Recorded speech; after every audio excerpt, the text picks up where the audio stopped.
هسه اولا يا ابطال، عاملين احنا الجروب للاستفادة، تمام؟ فلو تعرف صاحبك ابعت له لينك الجروب، دي اول نقطة. تاني نقطة، لما اجي افتح الجروب محدش يهزر مع حد. هتقول كلمة مفيدة قولها، مش هتقول كلمة مفيدة يبقى انت ساكت. تسأل عن حاجة عنينا ليك، تمام؟ دي نقاط كان نفسي انبه عليها. احنا على طول الرياضة كانت متفوقين، فقط كلام جميل. ماشي، نبدأ بقى في الجد. سيبكم من الشات، نورتونا وشرفتونا. نبدأ في الجد. هندخل النهاردة إن شاء الله على أول درس، تمام؟ أول درس عليك في المنهج. الوحدة الأولى عندك. الوحدة الأولى بتتكلم على إيه يا مستر؟ بتتكلم على المعادلات.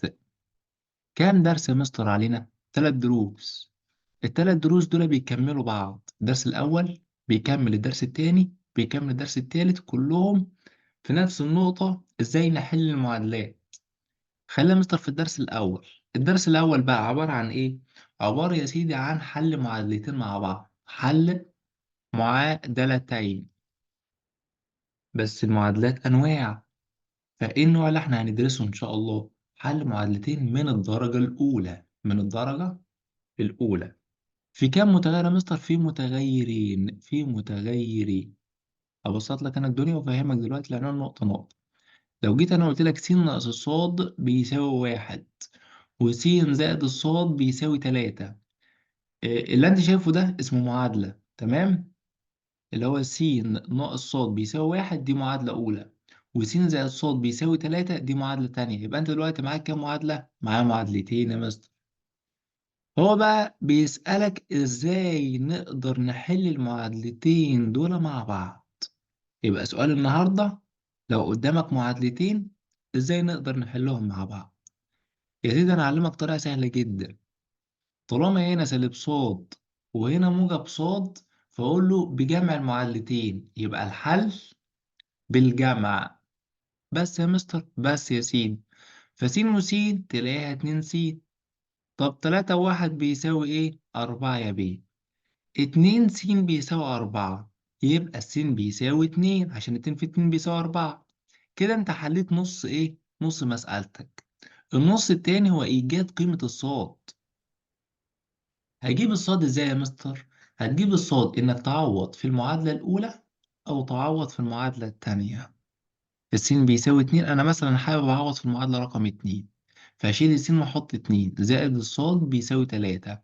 الاتنين بقت 3، زودنا إيه؟ زودنا 1، يبقى الصاد بيساوي 1. كده أنت خلصت الحل. هتكتب الحل بطريقة شيك، تقول له مجموعة الحل بتساوي السين والصاد. السين والصاد يبقى الاتنين والواحد، الاتنين والواحد في زوج مرتب وفي مجموعة. هل يا أبطال صوتي واضح والدنيا واضحة والشرح إلى حد ما واضح؟ عشان أنا كده كده هكرر لك مسائل كتير. فلو الدنيا تمام حد يقول لي تمام عشان أحس إنك معايا على اللاين. آه. تمام يا مستر. الله أكبر. بسم الله ما شاء الله. حد دلوقتي فرحنا وقال لي تمام يا مستر. كلام جميل جدا. طالما في تمام تمام. يبقى نكمل وعلى بركة الله. طب يا سيدي أهو سؤال كمان. بيقول لك لو سمحت حل لي المعادلتين دول مع بعض. أهو أوجد جبريا إن. يعني جبريا دي يا مستر يا سيدي أعرفك كل حاجة، استنى بس على مهلك. أوجد جبريا فحاء مجموعة حل المعادلتين. واحدة واحدة يا سيدي. صاد بيساوي س زائد 2، وصاد زائد 2 س بيساوي 8. دلوقتي معاك معادلتين وبقولك حلهم جبريا. قبل ما تحلها لازم تبقى عارف إن في حل جبري وفي حل بياني. الحل الجبري انك بتمسك الرموز والاعداد بتحلها مع بعض، تجمعهم وتطرحهم، تمام؟ وهكذا بقى. لكن الحل البياني غير كده خالص. الحل البياني ده رسم. بترسم بترسم المستقيم الاول وبترسم المستقيم التاني. فملناش دعوة دلوقتي بالبياني خالص. احنا دلوقتي في حصتنا النهارده هنحل الجبري فقط. فلو انت لقيت تمارين على الدرس الاول بيانيا فالمستر ما شرحهاش ومش هشرحها النهارده. النهارده انا هشرح لك جبريا. طب يا مستر المعادلة دي نحلها ازاي؟ والله مش انا علمتك طريقة حلوة. ايه هي الطريقة الحلوة ده يا مستر؟ مش هنا صاد وهنا صاد، تقدر تقول لي بطرح المعادلتين دول من بعض؟ اه يا مستر. بس الأجمل قبل ما تقول الطرح نظم معادلتك. تمسك المعادلة الأولى، تمام، هتكتبها هي. هتقول لها مثلا حضرتك نسيت تكتب السين ولا إيه؟ لا، السين دي هدخلها جوه بسالب س، والمعادلة التانية هكتبها تحت منها بالظبط أهي. طب ليه يا مستر حضرتك غيرت في المعادلة الأولى والسين وديتها الطرف الأيمن بسالب س؟ والله عشان تبقى زي أختها اللي تحت منها، يبقى صاد وسين في طرف، يبقى المعادلة التانية صاد واتنين سين في طرف. تمام تمام. الناس اللي في المجموعة المدفوعة عندي، الحاجات دي أنا ما شرحتها لكش، اللي تحسب الحاجات دي أنا شرحتها لك. الحاجات دي أنا بقول حاجات جديدة. تمام. لا ممكن دلوقتي تقف في مسألة تقول لي هو المستر بيشرح ايه ده أنا ما كنتش فاهم حاجة. لأ، دي حاجات غير اللي أنا شرحتها لك في الحصة اللي فات. طب يا مستر اديني كتبت المعادلة الأولى وكتبت المعادلة التانية، ازاي بقى نحلهم مع بعض؟ يا السلام سيدي مش. عليكم. عليكم السلام ورحمة الله وبركاته. مش هنا صاد وهنا صاد يا مستر، يبقى هتقول بطرح الاتنين دول من بعض. فيلا بقى نطرح كده مع بعض. صاد ناقص صاد باي باي يا صاد مشيت. طب اتنين سين، لما نيجي نطرح ناقص سالب السين اكتبها ناقص سالب السين بدون اي لخبطة. طب تمانية ناقص اتنين، لا دي سهلة، ستة.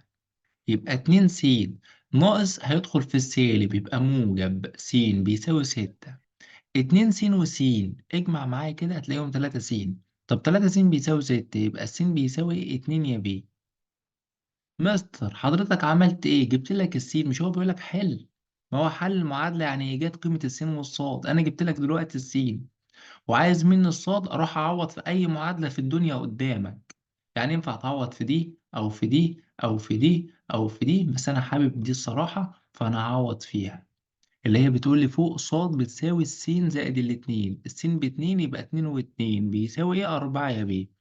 يبقى السين باتنين والصاد باربعة، تحطهم في زوج مرتب عشان الجو برد، وتحطهم في مجموعة عشان الجو ساعات بيبقى حر.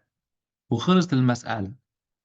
دلوقتي طالب هيسألني قبل ما يفتح المايك ويسأل: يا مستر حضرتك أنا لسه داخل ومش فاهم المثال اللي فات، فممكن حضرتك توضح مثال كمان؟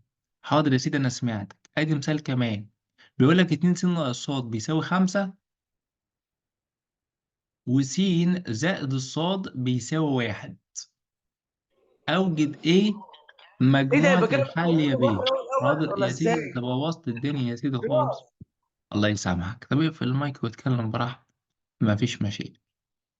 صلى على النبي يا سيدي، اللهم صل وسلم وبارك على رسول الله. كل الناس اللي داخله جديد ركز معايا، كل الناس اللي ما فهمتش اللي فات افهم معايا، اللي فهم اللي فات يفهم اكتر. مش انت عندك هنا معادله؟ اه، وعندك هنا معادله حصل، عايزين نحلهم مع بعض. هتبدا تبص للمعادلتين وتلاحظ ان هنا موجب صاد وهنا سالب صاد. فممكن تقول لي بالجمع عشان الصادات تطير، يبقى بجمع المعادلتين معا اهو، بجمع المعادلتين معا. فلما تيجي تجمع 2 س وس يديك 3 س، وسالب صاد لما تيجي تجمعها مع موجب صاد يمشوا مع بعض بيساوي خمسة وواحد ايه؟ ستة. طب التلاتة بقت ستة، ضربنا في ايه؟ في اتنين يا بيه، يبقى س بيساوي اتنين. مستر انا جبت السين بس مش قادر اجيب الصاد، اجيبها ازاي بقى لو سمحت؟ يا سيدي عوض في اي معادلة في الدنيا. يعني امسك المعادلة دي كده تمام، اكتبها هي، شيل السين حط اتنين، يبقى س دي باتنين اهو. طب هنا موجب اتنين وانا عايز الصاد، هتروح هناك بايه؟ بسالب اتنين. يبقى الصاد الجميلة قدامك بقت واحد ناقص اتنين، واحد ناقص اتنين سالب واحد. اذا مجموعة الحل هعمل مجموعة وزوج مرتب، السين دايما في الاول اللي هو الاتنين، والصاد دايما المسقط التاني. وخلصت مسألتك. دلوقتي يا ابطال في شرحي حاليا انا بعتمد على طرق معينة. يعني انا دلوقتي بعتمد على طريقة اسمها طريقة الحذف.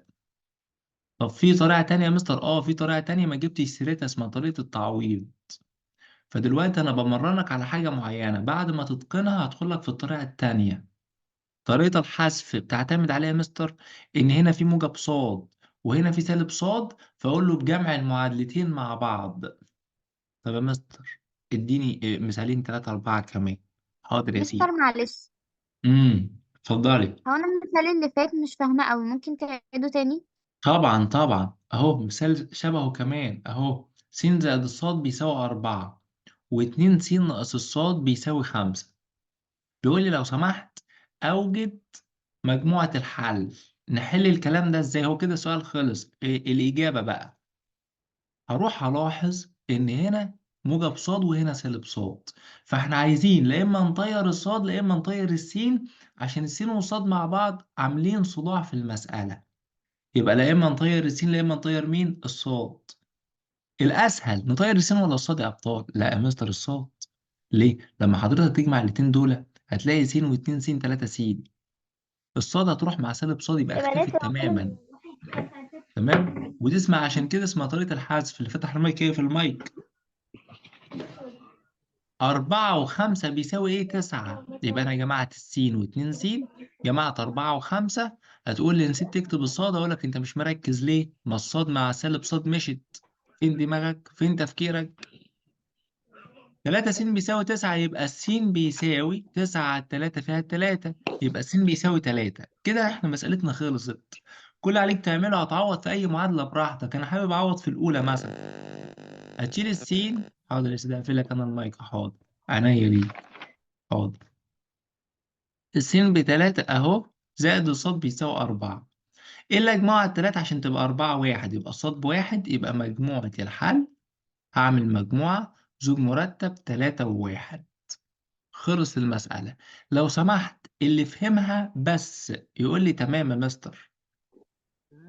تمام. بس هو تمام. احنا لو كنا عايزين نشيل السين كنا هنقول بضرب الأولانية في +2، صح؟ ضرب والله المعادلة انت كلها في دكتور، والله انت دكتور، ولو كل الناس زيك كان ما كانش فيه اي مستر بقى عنده ضغط ولا سكر. انا اشكرك جدا. ماشي، بس الناس لو سمحت اللي فهمت تكمل كلمة تمام عشان اشوف بس العدد اللي فهم. هو تمام، بس أنا برضو عندي اعتراض في المسألة اللي هي بتاعت صاد بيساوي س زائد 2، وصاد زائد 2 س بيساوي 8. انت عندك اعتراض فين المسألة بالظبط؟ فين دي ولا فين؟ اه، هي دي. امم هو ازاي حضرتك شلت الصاد مع الصاد، مع ان المفروض ان احنا نضرب في _1، لان المفروض المعكوس ما انا هقول يتشال لك مع على بعض. حاجة. انت اسمك ايه؟ هبة. يا هبه اقول لك، انا قلت بالطرح، انت بتقولي بضرب في -1 ثم الجمع. انا قلت بالطرح، هي صح ولا لا؟ انا قلت بالطرح، يا صاد ناقص الصاد، فاهمه؟ ما طاروا مع بعض.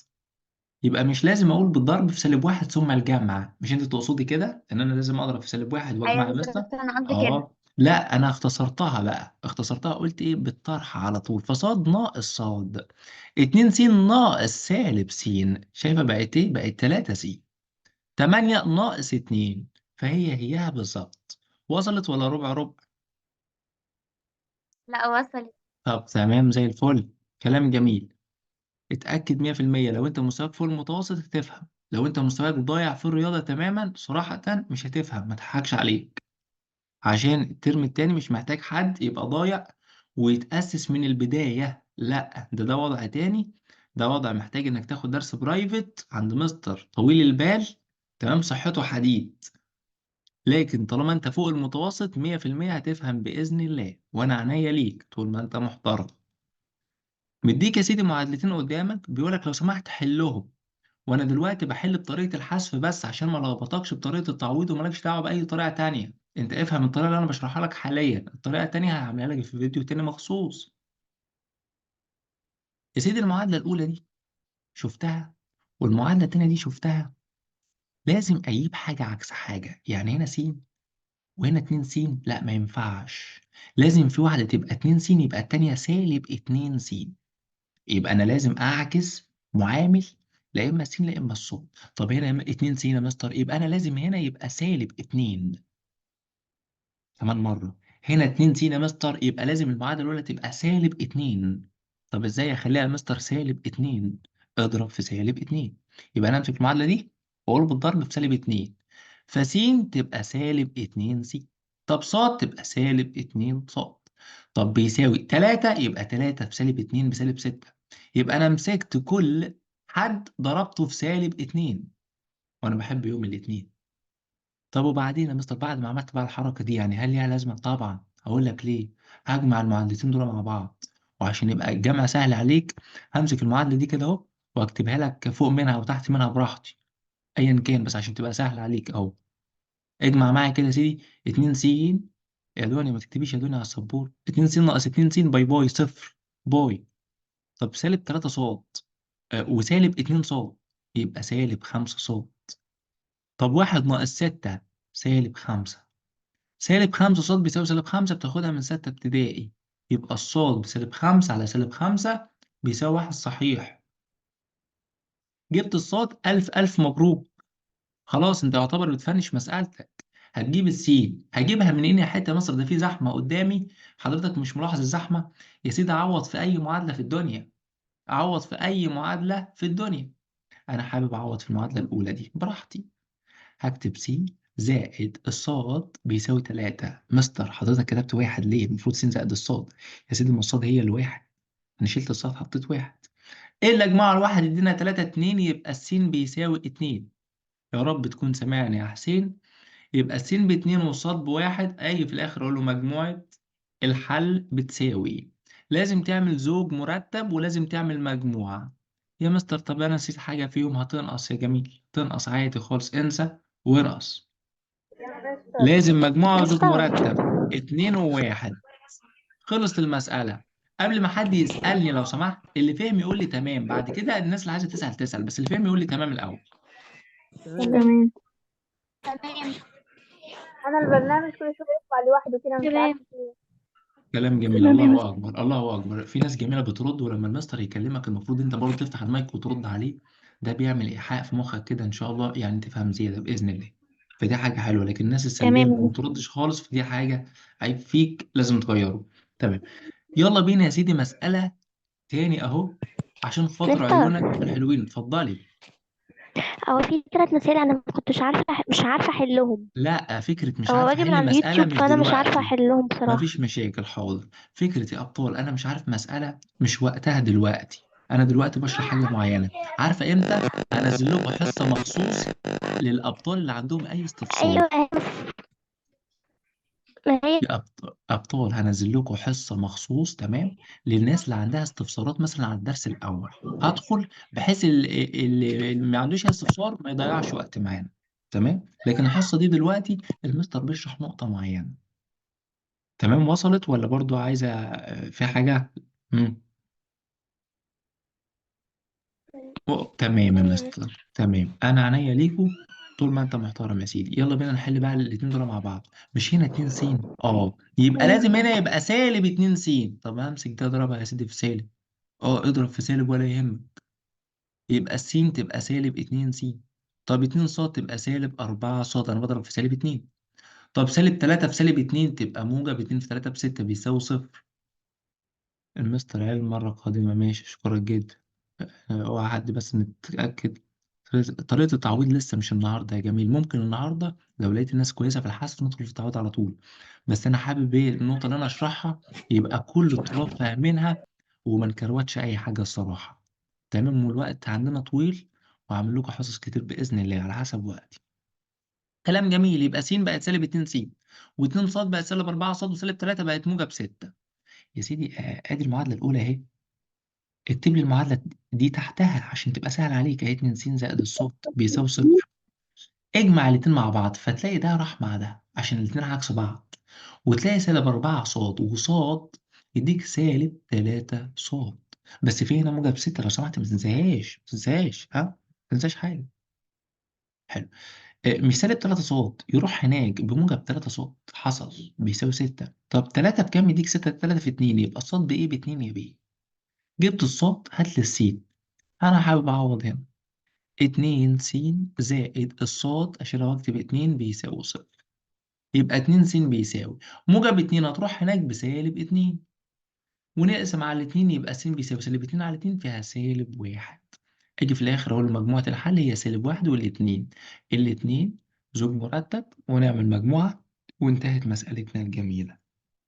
طب والله أنا شفت خلاص طريقة الصراحة طريقة الحذف حلنا تقريبا كده إيه، تقريبا 7 8 مسائل. فندخل بقى على طريقة التعويض بالمرة كده اهو، عشان نبقى خلصنا طريقة الحشو مع التعويض ايه مرة واحدة. بيقول لك حل لي الاتنين دول مع بعض. دلوقتي هنشرح. على فكرة مش هيجي في الامتحان يقول لك حل بالتعويض أو حل بالحذف، لكن أنا بحب أقول الاتنين والطريقتين عشان تبقى واثق من نفسك، وجميع النقاط قبل ليلة الامتحان معاك. فما فيش أي حد صاحبك يقول نقطة إلا وأنت عارفها ودارسها. فده بيديك ثقة بنفس كده، تبقى بطل داخل الامتحان، والله لا أقفله بإذن الله وتقفل فعلا الامتحان. بيقول لك حل جبرية، حل جبرية المعادلتين دول مع بعض لو سمحت يعني.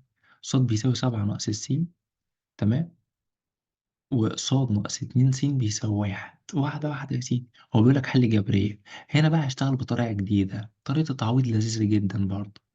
هتجيب الصاد في طرف لوحدها وتعوض فيها في التانية.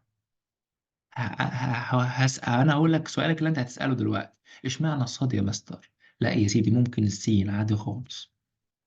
لكن الأنسب شوفه أنت في مسألتك، يعني هنا الصاد بتساوي حاجة، يبقى الأسهل إن أنا أعوض بالصاد. أشيل الصاد دي وأحط إيه؟ 7 - السين. ليه؟ عشان هو كاتبها لي ب7 - س. وباقي المسألة ده أنقله هو بالظبط كأني في أولى ابتدائي بالظبط. فتلاقي -س وسالب 2 س -3 س، والواحد مكانه. السبعة هتروح هناك بسالب 7. 1 - 7، قول لي بإيه على مهلك كده؟ -6. وهنا -3 س. طب يا مستر -3 بقت -6، مش أنا كده ضربت في 2؟ يبقى السين بإيه؟ ب2. كده أنت حليت نص مسألتك. النص التاني بيعتمد على إيجاد الصاد. الصاد هنا ب7 ناقص السين اللي هي بالاتنين اللي أنا جايبها تحت دي أهي. 7 - 2 ب5. إذا مجموعة الحل بتساوي 2 و5. اشمعنى الاتنين الأول؟ عشان السين أهي، السين دايما بكتبها الأول، وأعمل زوج مرتب وأعمل مجموعة. طريقة التعويض لذيذة، تعتمد على إيه؟ جبت الصاد عوضت بيها. بدأت أحل المعادلات في متغير واحد اللي هو السين، تمام. فبقت سهلة، جبت السين هروح أجيب الصاد، بقت أسهل إيه من الجمال.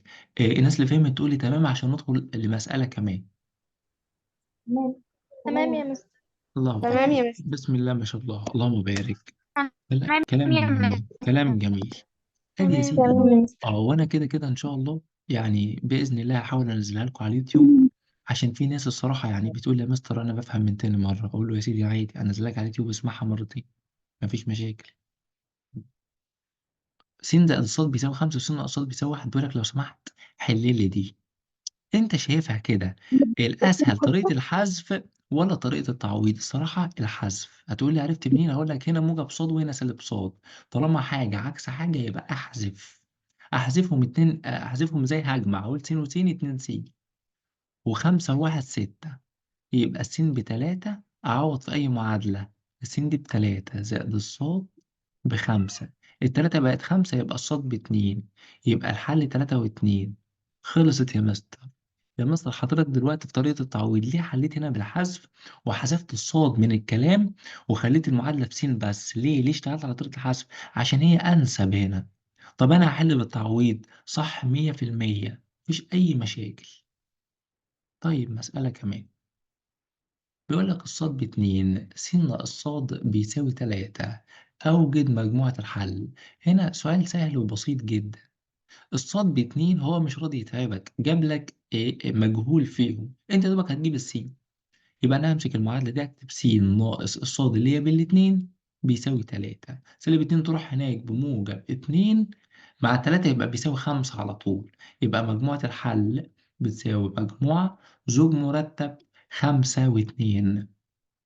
مستر صعب لو سمحت شويه. يا سيدي كل الرياضه سهله طول ما انت فاهمها، وكل الرياضة صعبة جدا طول ما انت حافظها وما بتذاكرش وحالتك حالة. ركز بقى معايا في المسألة دي، ركز معايا عشان اللي سألني سؤال ممكن يقصد مسألة زي المسائل دي مثلا. هنا 2 س بيساوي الكلام ده، وهنا 8 بيساوي الكلام ده. بيقول لك أنا عايز مجموعة الحل، مجموعة الحل. يا سيدي براحتك، أحل بالتعويض أو بالحذف. أنا شايف إنك ممكن تجيب من هنا الصاد بكل سهولة. ممكن تجيب قيمة الصاد من هنا بكل سهولة أهو. شايفين الصاد دي الجميلة دي اللي عملت لك عليها دايرة؟ ممكن تجيبها لوحدها. هاتها لي وورينا يا مستر. أدي الصاد بيساوي 4. طب و2 س في الطرف الأيمن تروح هناك بسالب 2 س. امسك المعادلة الأولى وعوض فيها. 8 ناقص 2 أفتح قوس ليه؟ ايه فايدة القوس ده يا مستر؟ والله انا شلت الصاد وحطيت قوس احتراما للصاد اللي هتمشي، عشان احط مكانها 4 - 2 س. كمان مرة جبت الصاد، شلت الصاد، حطيت الصاد، جبت الصاد، شلت الصاد، حطيت الصاد. يبقى 8 - 2 في 4 بسالب 8. طب -2 في -2 بموجب 4، والسين أهي بيساوي 4 س. مش 4 س تروح مع 4 س؟ حصل. و8 - 8 صفر. حصل. إيه اللي حصل دلوقتي يا مستر؟ الصفر بيساوي الصفر. ده معناه إيه؟ طالما طلع صفر بيساوي صفر، إذا مجموعة الحل، بص هنكتبها إزاي بقى هنا. هعمل مجموعة وزوج مرتب، هكتب فيه س وصاد، حيث س وصاد دول أعداد كتير جدا، أنا مش هقدر أجيبها لك دلوقتي ولا السنة الجاية. يبقى مجموعة الحل في هذه الحالة طالما صفر بيساوي صفر، أو 2 بيساوي 2، أو 9 بيساوي 9، أو أي رقم بيساوي نفس الرقم، يبقى ساعتها بتكتب له مجموعة الحل بيساوي مجموعة فيها س والصاد، حيث النقطتين تحت بعض دول في الرياضة اسمهم حيث. حيث، وتكتب أي معادلة فوق دي أو دي، وبعد كده تقول له خلي بالك السين والصاد دول ينتموا لح فح، وتقفل عليهم. طب وده معناه ايه بقى يا مستر؟ ده معناه في هذه الحالة ان المستقيم الاول ده هو بالظبط المستقيم التاني، بس بيلبس ايه؟ بيلبس كده طاقية اخفاء، وبيلبس يعني بيلبس وش كده بيغير نفسه، لكن هو في الاصل. يعني انت لو مسكت ده كده واشتغلت عليه وقسمته على الاتنين، هتلاقيه هو الأول. فطالما المعادلة الأولى هي التانية، لكن ضرب في حاجة، قسم على حاجة، تمام، هيطلع لك مجموعة الحل بتساوي المنظر ده، دايما تكتبه. وصلت دي أبطال؟ وصلت، بس دي مش سهلة، يعني إيه، محتاجة طالب يبقى شاطر شوية. عشان كده هندي مسألة تانية زيها اهو، اللي ما فهمش اللي فاتت. يا سيدي مش هنا صاد زائد 3 س حصل؟ طب ما هنا برضو صاد زائد 3 س. مم. لكن هنا مرة ب5 ومرة ب8. طب ازاي ده؟ ده مستحيل يحصل. مستحيل ان صاد زائد 3 س يدينا مرة 5، وصاد زائد 3 س يدينا مرة 8. مستحيل. يعني مستر احمد مستحيل يجي يديك كيمياء وتاني حصة يديك رياضة، مستحيل، صح؟ صح. يبقى مجموعة الحل بتساوي فاي. مجموعة الحل بتساوي فاي. تمام. سهلة يا مستر، الله أكبر. في ناس بتقول مستر ممكن تشرحها تاني، ممكن تقول تاني. هو في ناس بتقول سهلة، وفي ناس ممكن تقول تاني، عشان كده أنا شرحت مسألة زيها. طب يا سيدي أنا أعتبر إنك معلش يعني إيه ما لاحظتهاش إن المعادلة الأولى هي التانية، لكن التغيير في الحد المطلق ده. هتحل عادي، هحلها عادي خالص. أدي المعادلة الأولى وأدي المعادلة التانية، وهحلها مثلا وليكن بالتعويض. شوف إيه اللي هيحصل معاك. هجيب هنا الصاد بيساوي 5. 3 س هتروح كوريا الشمالية بسالب 3 س. هتشيل الصاد دي وتحط قيمتها اللي انت جبتها، اللي هي 5 ناقص 3 س زائد 3 س بيساوي ايه؟ بيساوي 8. يا سيدي مش -3 س وموجب 3 س يروحوا مع بعض؟ حصل. يبقى ال5 بتساوي 8. حصل. طب هو ينفع 5 بيساوي 8 بذمتك؟ بذمتك هينفع؟ لا، يبقى مستحيل. طالما حصل تنافي وحاجة مستحيلة، إذن يا مستر مجموعة الحل بتساوي فاي. يعني المعادلتين دول ما أقدرش أحلهم مع بعض. ما أقدرش طب أحلهم مع بعض. طيب وإيه اللي وهي عنده استفسار عندنا في يتفضل؟ ها؟ وإيه؟ قولي تاني. صاد، ما حضرتك خدت 3 س واديتها الناحية التانية بعكس الإشارة. طب ها؟ صاد. هو أيوة، ما أنا وديتها هناك ب3 س بعكس الإشارة عشان أعوض بيها، عشان أجيب الصاد في طرف لوحدها، عشان لما تيجي تقولي لي هي الصاد بإيه يا مستر أقول لك ب5 ناقص 3 س، عشان اعوض بيها هشيل دي بقى واحط الحدوته اللي انا جبتها. اللي فهم يقول لي تمام، اللي عنده استفسار يتفضل. مم. تمام. تمام تمام. يا مستر. طب كويس تمام جدا. يا مستر. يلا بينا نشوف اللي بعده. يا مستر خلاص كفايه حل معادلات يا سيدي، هو حياتك كلها تبقى حل معادلات في الدرس الاول والتاني والتالت. تمام، انا ماليش ذنب والله. بس انت افهم بس احنا بنعمل الصوت ايه. يقطع. بيقطع عندك ولا بيقطع عند الكل؟ ها؟ لا مش بيقطع. بيقطع فعلا. لا مش بيقطع. لا يا اهو مستر. الله اكبر، صوت جميل لا يا اهو مستر، اهو. الصوت وبيبقى عيب، سامعين. بيبقى عيب عند اللي بيقطع عنده، لكن انا الحمد لله لسه الباقة جديدة. الحمد لله. يلا بينا نحل المسألة دي. أحلها بالحذف؟ لا يا شاطر، طالما الصاد معاك أو السين معاك روح عوض عنها، ودي اسمها طريقة التعويض. أشيل الصاد وأحط س ناقص واحد، عشان هو كاتبها لي بس ناقص واحد، وأكتب الباقي هو زائد 2 س بيساوي 5. تلاقي السين مع الاتنين س 3 س، وسالب واحد تروح لحبيبتها 5 عشان أنا بجمع الأعداد مع بعض والمتغيرات مع بعض. فسالب واحد تروح هناك بموجب واحد مع موجب 5 يبقى 6، يبقى س بيساوي 2. أروح أعوض هنا. يا سين أنت مش باتنين، امشي ونكتب مكانك 2. 2 ناقص واحد واحد. إذا يا مستر الصاد بواحد والسين باتنين. إذا مجموعة الحل هي 2 وواحد زوج مرتب مجموعة. أظن الدنيا دلوقتي بقت واضحة تماما. مستر ادينا مسألة كمان لو سمحت. حاضر. بيقول لك هنا 5 صاد زائد السين بيساوي 2، و2 س ناقص 3 صاد زائد 9 بيساوي 0. حل لي الاتنين دول مع بعض واحدة واحدة. واحدة واحدة. الحل هتحل بالحسب ولا التعويض هنا؟ والله أنا شايف هنا مش هتفرق. هنا الاتنين يعني زي بعض، فأنت اللي بتحبه حل بيه. مثلا دلوقتي أنا حابب يا سيدي وليكن حد يقول حاجة، اللي هيقول بالتعويض نحل بالتعويض، اللي هيقول بالحسب نحل بالحسب. ها، حذف بس خلاص. أول كلمة حذف. أول كلمة حذف نحل حاسس. بالحذف. يبقى المعادلة الأولى هي. المعادلة التانية هحاول أظبطها زي الأولى. تمام. طب مش هنا اتنين يا أبطال س؟ يبقى دي ما ينفعش تتكتب س، لازم تبقى سالب 2 س، لازم تبقى عكس أختها. طب إزاي يا مستر أخليها سالب 2 س؟ هضرب في سالب 2، يبقى اضرب في سالب 2. سالب 2 في 5 بسالب 10. س في سالب 2 سالب 2 س بيساوي سالب 2 في 2 بسالب 4. الله على الجمال. يعني المعادلة الأولى دي ما كانتش نافعة معايا، رحت ظبطتها عشان تنفع معايا. حصل. هو ده اللي بيحصل. طب والتانية يا مستر يعني إيه فايدتها؟ هنكتبها تحت أختها. تمام. لكن هي مش مرتبة، فنكتبها بنفس ترتيب أختها. يعني هو بدأ هنا بالصاد، فابدأ له أنا بسالب 3 صاد. أهو سالب 3 صاد. وبعد كده 2 س أخليها تحت أختها عشان بس تبقى سهلة. بيساوي هنا موجب 9 وأديها هناك تبقى بسالب 9. إيه اللي عملته يا مستر؟ مسكت المعادلة الأولى ضربتها في سالب 2 عشان تبقى عكس أختها. إيه كتبتها هي، وقلت المعادلة الأولى شكرا، ورحت المعادلة التانية نسختها على نفس الأولى بالظبط، فصلتها نفس التفصيلة.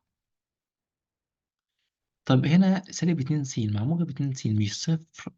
هي دي بقى عشان كده سميناها طريقة الحذف. تلاقي السين راح مع السين أو الصاد راح مع الصاد، كله طالب براحته. طب سالب 3 خسرت 3 جنيه، وخسرت 10 جنيه يبقى خسرت 13.